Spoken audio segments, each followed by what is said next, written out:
With the Houston Astros in the World Series yet again, we've got to talk about this. It's the topic of conversation. Well, I mean, other than cheating, other than the whole cheating thing, tanking. People want to talk about tanking and how the Astros tanked for those, 3 years. They lost 100 games in a row, and then now they've had this kind of mini dynasty since then. So let's take a look and talk about tanking a bit. And, most of what that means is trying to get high draft picks. So, of course, they definitely got quite a few familiar names from the draft, from tanking. The first guy that kind of pops up is George Springer, but they got him 11th overall. You don't really need a tank to get the 11th pick. Carlos Correa was really the first crown jewel of the fruits of their tanking. As you see, he was the number 1 overall pick in 2012. Of course, he is no longer with the Astros, so they are continuing to have success even without that crown jewel of their tanking. Mark Appel, who they drafted also with the number 1 overall pick in 2013, they basically got nothing out of that. Later on, they had the number 1 overall pick again in 2014. They took Brady Aiken, but they did not sign him, which meant they got another pick the next year, and they crushed it. In 2015, they got both Alex Bregman and Kyle Tucker. I mean, what a 1-2 punch to add to your organization. Wow, and then, they've been picking later since then because they've been successful. So clearly, I don't want to completely dismiss tanking. It is a great way to get a bunch of talent, and you still have to nail those picks, though. But there's another thing that Houston has done well and continued to do well that I think is even more catapulted them than tanking, and that's getting guys basically for nothing. They've gotten some incredible players for very modest investments. Let's talk about some of those.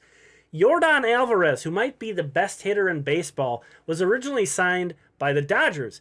They traded him shortly after that, actually, away to get Josh Fields, a reliever from Houston. That is just an amazing trade for the Astros. They got a guy who's one of the best hitters, maybe the best hitter in baseball, for a reliever at the time.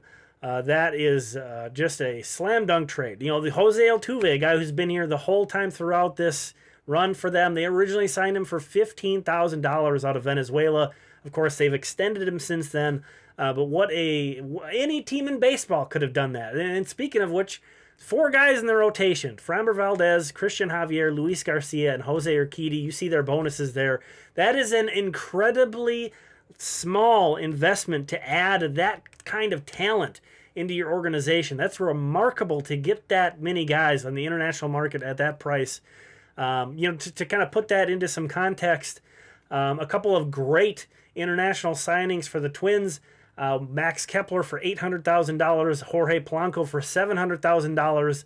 And those were great signings. That's not even to mention like horrible ones like Wander Javier for $4 million or anything like that. So, to nail that many pitchers for that little of an investment is incredible. And that's one of the big reasons why this team keeps rolling, why their kind of weird dynasty keeps rolling without your Correas and such. They've also done some things well in the draft as well. I highlighted Chas McCormick being taken in the 21st round. Now, you're not a superstar, but a very solid MLB player that they got in a round that doesn't even exist anymore. So those are the kind of things that any team in baseball, if you're you have the best record, you have the worst draft pool, you have the lowest international signing, you can do that. It doesn't matter. You don't need to tank to do those kind of things, and the Astros have been incredibly good at it. Let's take a look. How have things gone for some of the other teams that either tanked or just were terrible for a big stretch? And, focusing in first on those 3 years where the Astros had 100 lost seasons, and you can see this second worst team in that era was the Minnesota Twins, and the Twins were bad for a good stretch there. And out of their higher picks, they got Byron Buxton, Cole Stewart, Nick Gordon, and Tyler Jay. So not exactly a franchise-altering quartet there for the Twins. So if you wanted the Twins to tank, if you've been watching this team kind of stuck in mediocrity and have thought, why don't they just tank for a while and try to pull this off, it is much easier said than done. And I know this was the Terry Ryan regime we're talking about, but and it takes a long time for those things to really pop up. Let's look at the next 3 years, 2014 to 2016. How interesting is this? This is very interesting that the Phillies were the worst team in that 3-year stretch. Now you might think, wait, we're onto something here. Tanking is the way to go, but we got to take a look at it. Who were their first-round picks from this time period? It was Cornelius Randolph, who's never made it to the majors, was a 10th overall pick. Mickey Moniak, the number 1 overall pick, a huge bust. And Adam Hazley, number 8 overall pick, hasn't done a whole lot either. Now, before this stretch, they took Aaron Nola, and after this stretch, they got Alec Boehm. So it's not like they've been a complete disaster in the draft. But as we talked about yesterday, the Phillies have done really an excellent job at adding through free agency. That's kind of something they've done well. And if we look again at these other teams, the Reds, the Rockies, the Twins, the Diamondbacks, these aren't teams that have really benefited all that much from that down period. We'll take a look at the next 3 years, but I think we're a little bit too close to that. Development takes some time. So we'll just take a look at from 2017 to 2019. It is interesting to note that the Tigers and Orioles were tied for the most losses in that period. And Baltimore certainly seems like they're starting to see some fruits of that time period and those drafts, those international signing periods. The Tigers, maybe they're only a year away from that. They certainly had some young guys debut who they're excited about, but they didn't get as much out of them as maybe Baltimore or some of these previous teams have. So this is sort of a to be continued on those teams. But, so there's mixed results here. We see some success stories. We see some teams that have been just been bad and really haven't gotten much of it.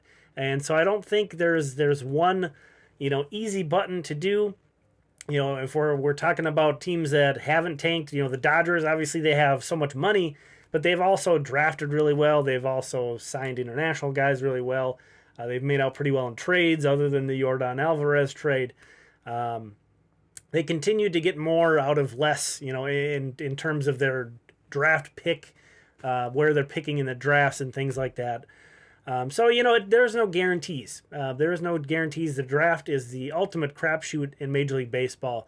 So I don't think you want to basically throw away multiple seasons of baseball for the hopes that maybe you're going to, get an influx of talent.